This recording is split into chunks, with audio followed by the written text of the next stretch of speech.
course, this is the session. Hope you had me earlier. Been a little bit of a change around because we had some problems with projecting the name theatre. So we've got a little change to our plans today. But this is what we're going to be doing this just now for about half an hour, and then follows that Charlie will be doing his PHP session.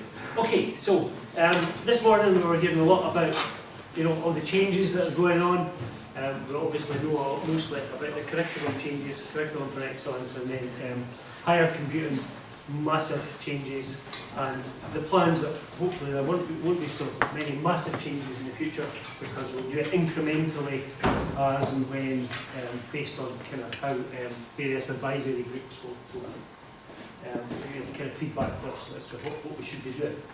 So anyway, a big chunk of the new computing science curriculum is HTML, CSS, all your web skills, JavaScript, PHP, all of these things that are on the agenda today. So I'm going to start off by mainly focused on HTML, CSS. There'll be a bit of JavaScript in the session today as well. If some of you were along at the CAS Scotland events recently, a couple of weeks ago, I'm covering some of the same topics, but there will be new stuff here today. And also I'll tell you, and if I forget, somebody remind me, that I'm doing an online JavaScript gaming course starting in about 10 days' time. And if you want to leave me email addresses or paper here, somebody stole my pen, but leave your email address and I'll send you an invite to it, and you can come along and join them with that online course in JavaScript and creating games in JavaScript. Okay, so that's me. Some of the materials that I'll be showing today are on the WordPress blog there. I will update them because there's new stuff that isn't there at the moment, and then there's some details about contacting me. I work in a college, but I do work a lot with sort of ages 15 and up. A lot of people coming from high school, a lot of people that don't have great qualifications and have come to college to kind of get some kind of qualification after not doing so well at school. And we do find that things like web, games, technology are things that are interesting to them. It's something that does engage them, and that's some of the topics that I teach. There's lots of great material out there if you look for it. Yeah? We're on to kind of trying to share material through things like Plan C or posting stuff on Comped.net. And there's lots of great stuff out there. I'm just going to share this with you because it's somewhere that I found some nice material recently. This is Adobe's Education Exchange, and it's like an online community for people, teachers mainly, all around the world, to post their materials and share them. Now, yeah, most of it is kind of Adobe related, so if you're not using Adobe software, you might not find stuff there that is entirely relevant to you. However, just recently I did find some stuff that I'm planning to use. And like some activities and things. So there's working with HTML, there's working with CSS, and these are like whole lesson plans. So when those inspectors are coming in, you're kind of panicking for a lesson plan. There's usually something out there you can just whip out and say, hey, look, ta-da! And it comes with PowerPoint, it comes with examples, and just score out the Adobe bits that you're calling your school today. It's great. So this is a whole activity with step-by-step instructions for a teacher to tell you kind of how to go about introducing CSS or HTML or whatever the topic is. It gives you examples of websites that you can go to. There's even kind of ideas for assessment there and marking assessment. And there's links here to other websites that will give you things that you can share with your class and kind of exemplify the technology that you're talking about. So that was on Adobe's Education Exchange. That's that website there, edX.adobe.com, just to mention that. So it's quite a useful resource if you haven't come across it already.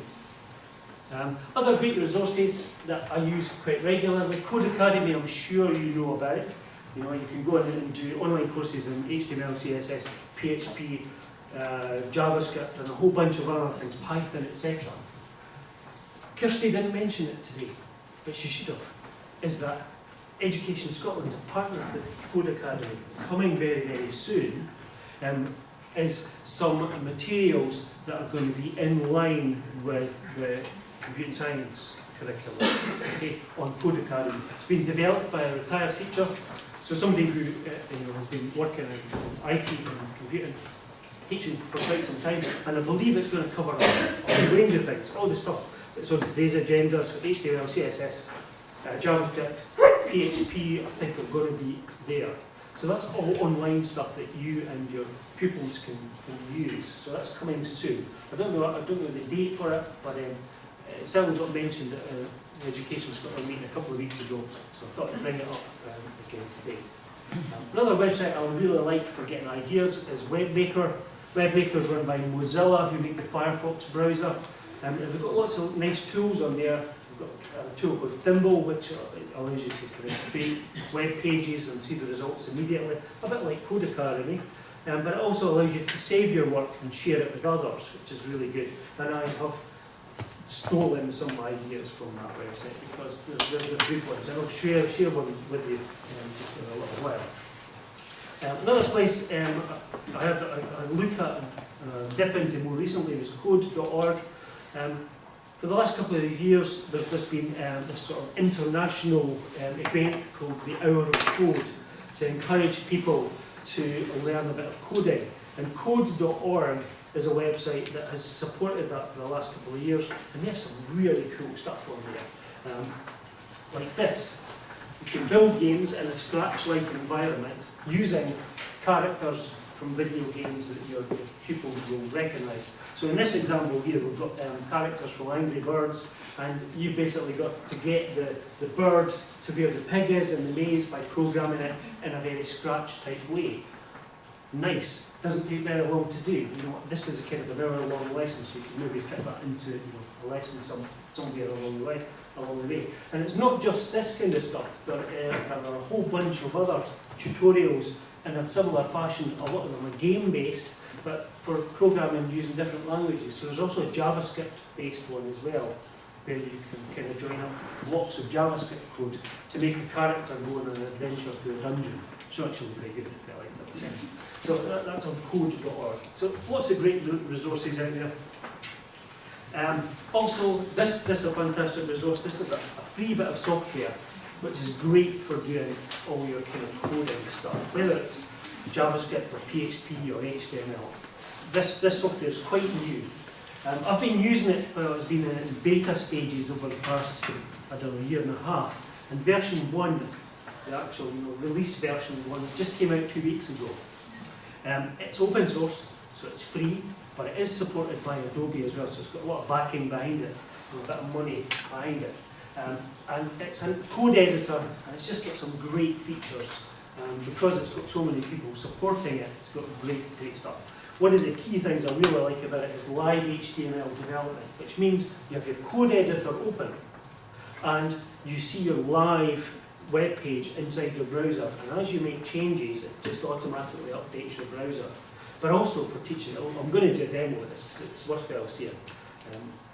You'll see kind of how it can be useful in teaching. It's got lots of additional extensions and things that you can get, like JavaScript debugging.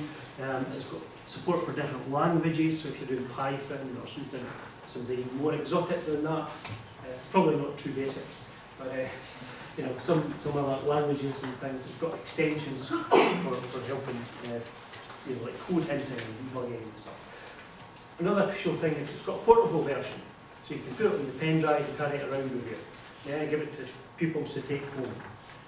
Or if your local authority doesn't allow you to install stuff, you can put it on a pen drive, bypass all the security systems, and flick them on the middle finger. Okay, so which is probably closer to the truth than anything else. Okay, so let me show you brackets. So this is the brackets code editor.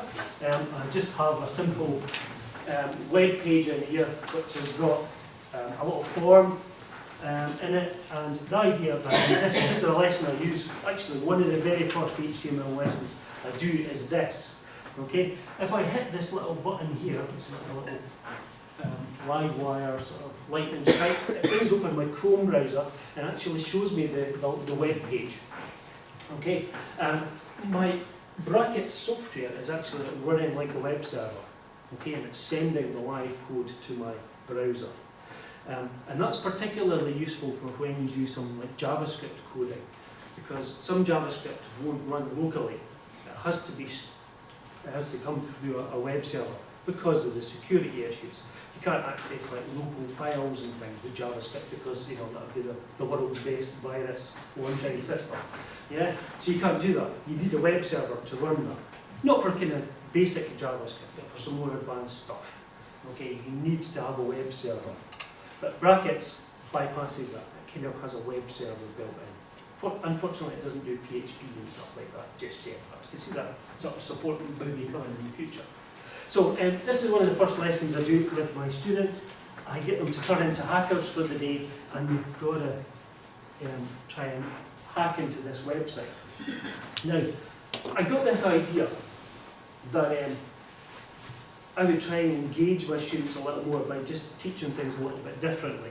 Instead of, HTML, you usually start by saying, this is an HTML tag, this is the head, this is the body, this is how it's structured, really boring stuff.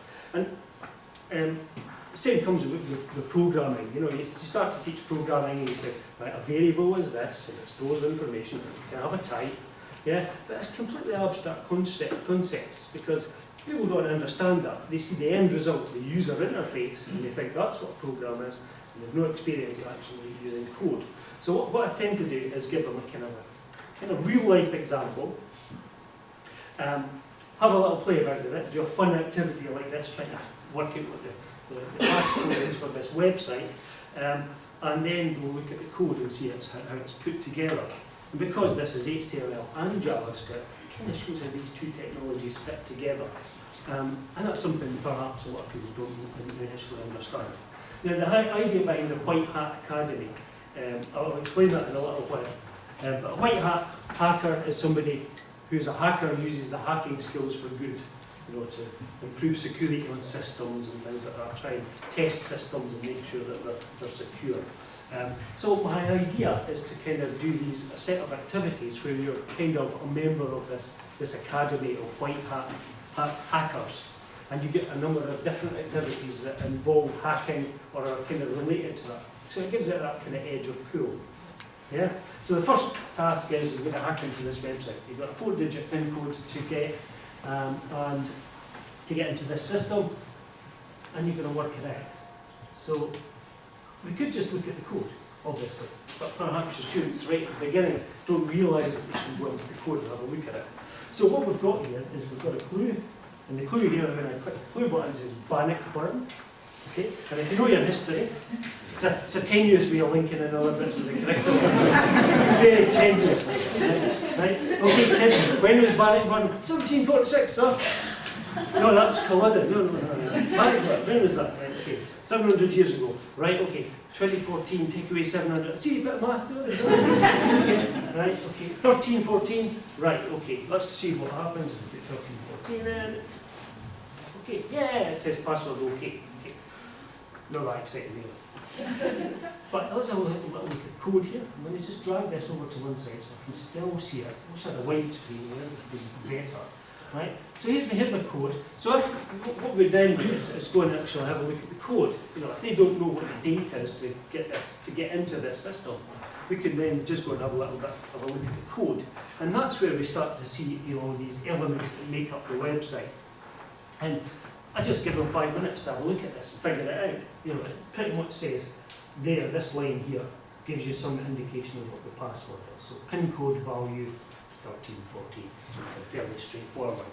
Okay, so explaining that what we've got on this web page is a thing called a form.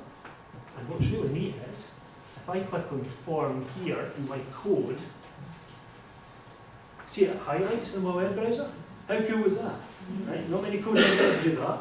So if I click on the form, it shows me that that's the bit of the web page that it's relating to. If I was to click on, say, just the button, right there, the OK button is the code, and it's showing me the object that is relating to that code. How good is that? Right? So that's really useful in teaching these things. Okay? It does all this for CSS and stuff as well, not just HTML. Okay? So that's my first lesson. And that just kind of gives them an indication of how these two technologies work together. There's this thing called the script, okay, which does the hard work, and then there's the HTML, which kind of does the rest of what's on the page there. If I click on the logo there, you see the logo highlights as well, just to indicate that that's the bit of code that relates to what's on the screen there. Okay, so once we've done that little exercise, now it is a slightly more complicated one. Oh, actually, it's still this.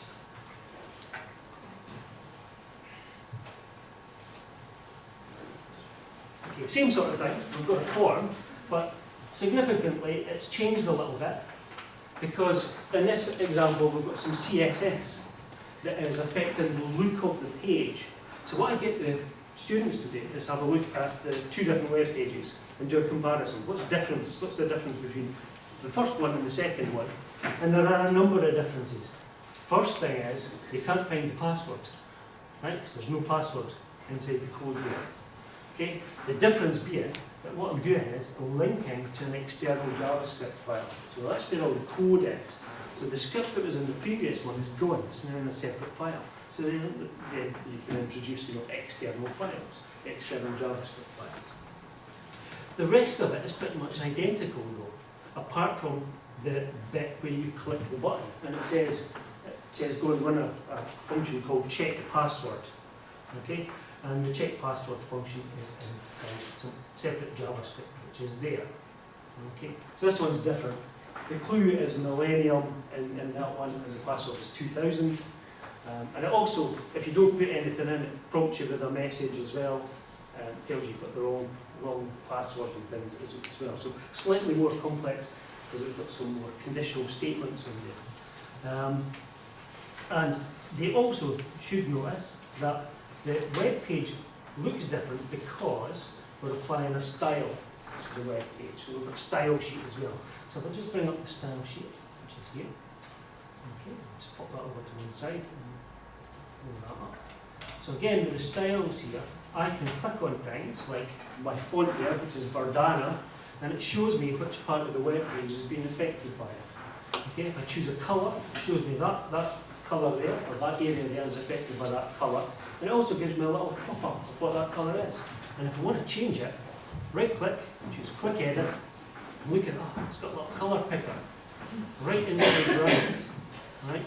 And it tells me what hex code is. You can even convert it to hue, saturation and lightness, and also to RGB colours as well. So if you want to explore some of those other areas of the curriculum, number systems and stuff, maybe a good way to kind of introduce that. So that's rather neat, it does that. And as I just click on any of these CSS rules, you'll see it will highlight the things that are affected by it. Maybe hard to see, but as I click on the word area, what's pointing out that area is affecting those buttons. And I can go in and change any of this anytime I like. So the colours you've already seen, I could just highlight that and I can say, let's make that times, yeah, and immediately it's changed it on the web page. So a great wee tool for teaching it because you just see immediate results. The Code Academy kind of works in the same sort of way, but doesn't reach out of that system and gives you the control. So I've got this whole bunch of tutorials that I'm working on that I'm kind of turning into this White Hat Academy, kind of putting a storyline on it, so it's kind of a fun thing. Where I got this idea for this was actually from this book. Right? Back in the 80s, there was a series of books that you could buy called Micro Adventures, right? And they were kind of like thriller stories for teens.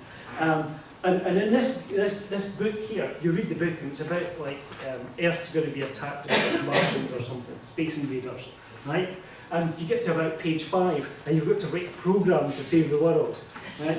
And it sounds absolutely mad, but it's reasonably good fun. And so I'll have some code, and because it was like BBC Micro and Spectrum, Commodore and stuff, there's different versions of the code at the back of the book. And you type the code, and you know what it does? It does a countdown, so you can launch on this end to intercept the leader. So the 10, 9, blast off!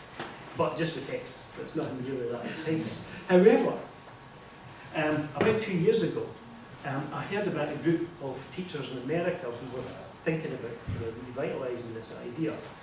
Sadly, it never came off, but the bunch of teachers and coders who got together and they were going to actually do like a new version of this for current programming language. Sadly, it never happened. But the group were also talking about, instead of making it a book, let's make it a video game. You play a video game, and at certain points you put a type code and to actually solve these various problems. So it's sad that it didn't happen. We're going to do a Kickstarter and try and get money to do this. But it kind of fell by the wayside. But it kind of did spark me off the idea that let's try and use storylines, telling stories as a method of engaging with students and pupils. And that's where this sort of white hat hacker kind of storyline comes along. So let me show you another example in the story of the White Hat Hacker Academy. Right? Here's one. Some of you may have seen this before as a zombie game that I've shown before, where basically I provide the students with some graphics. Let's just zoom these out so you can see them all. Okay, so we have a graphic of a room, which is actually a room in the White Hat Academy. Okay, we used to have zombies that would come into the doors and windows, right? That's what the idea behind this lesson was, that we were going to use CSS positioning to position objects so that we would have zombies coming in through the doors and windows. But, as we saw in today's presentation, drones are the big thing, right? So we now have drones with cameras that are flashing away taking pictures. So the storyline in this one is that this is our academy, but there's somebody trying to hack in or break into our academy, try to find out our secrets, and they've launched some drones, and they're going to be spying in through the windows and doors. Okay, so the pupils get these graphics here. So we've got the room, we've got the drone, we've got some objects that are just lying about. Every computer lab has like files and crates. I might change that for a Dell computer box or something. Maybe, I don't know, change it to something else. And the idea is, we'll do this as a little game. So I teach some CSS positioning, show them how to do that. They get these graphics. They team up, 2 people. First person has to make this. They have to make this room here.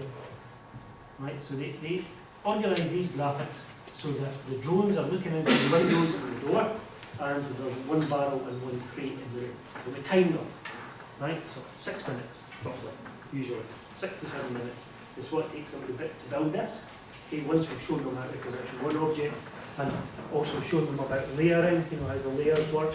And so the Z index, time them, takes them 7 minutes. The second person, their job is to block up the exits and windows and stuff so that the drones can't take pictures. Okay, so they have to do this. Right? And they've got to make it look, feasible. You can't have crates flying in the air and stuff like that. That's just wrong. Right? Okay? So that's kind of good at reactivity. Yeah, it's quite a bit of fun. So, like I said, I'm building a whole bunch of these sort of things along the lines of that. Probably running out of time, so I'm just going to show you one last thing that is completely offline little activity you might want to try. Some of you might not have computers for everybody in your classroom. Yeah? Okay, so here's an idea. I've got this from the WebMaker website. What you do is, you make a simple web page. On the web page, it's got all your HTML tags, it's got a wee bit of CSS styling in it, and it's also got a very simple story. And in that story, you might include things like a table or some ordered lists and things. And what you do is, you cut out loads of cards, and you put each line of HTML on a card. You put the different blocks, the paragraphs of the story on a card. You put the CSS blocks on a separate card. You get a team of people, deal with the cards evenly, and what they do is they take turns to play a card, to put it on the table. Okay, so they take turns to play a card. And then the second person plays their card and tries to figure out where it should go. Does it go before this card or after it? Okay, so it's teaching about the structure of an HTML page. So I'm at the moment writing a story based on the White Hat Academy that's going to be part of this. Okay, so they keep doing that. And they have an option. They can either play a card or instead of playing a card, they can swap cards around. You know, that one doesn't go there. The head doesn't go before the body, or does it? Yeah, swap it around if they want. Until they've got all the cards on the table, and they've got a whole story, if you like. The HTML code, the CSS, all the tags and stuff in the right order, or the order they think it should be in. And also the storyline that's in the page as well.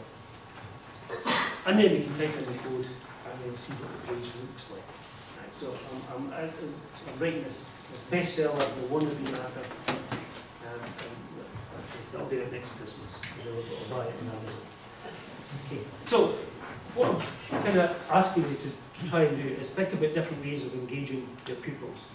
You know, we've got this brand new curriculum, everything's kind of changing curriculum-wise, so why don't we try and change it kind of how we teach some of these subjects? Okay. I haven't really covered JavaScript much there, just a wee bit, but I do want to kind of give you a wee bit of an announcement because I'm going to be doing some free online webinars for JavaScript coding. We're going to start a week on Tuesday, 2nd of December, 7 to 8 p.m. Okay. If you want to learn a wee bit about making games with HTML5 and JavaScript, I'm going to be running this. This will probably be the only one this year. It's only going to be an hour, and it will get you up to speed with making a very simple kind of basics of a game. But I'm hoping that come January, we'll run one maybe every couple of weeks, and it'll just add extra features onto the game that we're going to build. So if you're interested in taking part in this, leave me your email address and leave some paper near the door. So even if you stay for Charlie's event, I'll leave it at the end. Put your email address in, and I'll send you details on how to join it.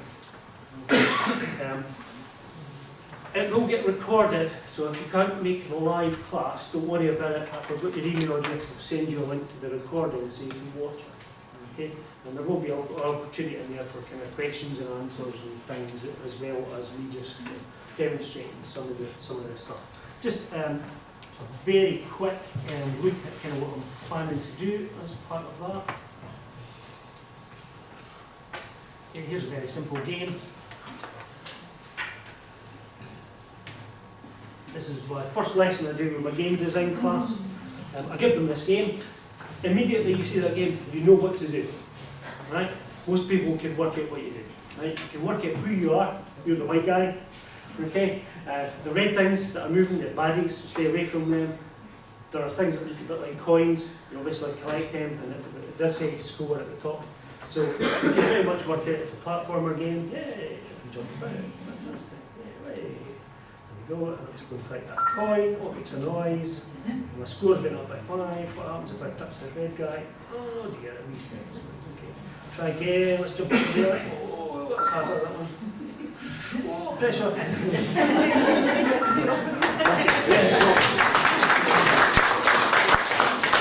not that hard, honest. Actually, later on lunchtime, if you see me around, I'm setting up an Oculus Rift. The Oculus Rift VR headset. Come and play the zombie game. That'll blow your mind. Right? Get chased with zombies in 3D. Some of you will be trying to run out the door. Yeah, slightly virtual. So anyway, that's what's coming up in that webinar. We're going to start building this game. Very quickly, it is an HTML page and a big block of JavaScript. It is less than 200 lines of code to make that, which is pretty amazing. Yeah, if you've done any kind of game coding, and it's actually really simple to do. Okay, once it's explained to you, you'll just go, that's so simple. Okay, like I say, this is the first lesson I do with my game design students, and what I do is I actually give them this game complete to play with, and then hack the code.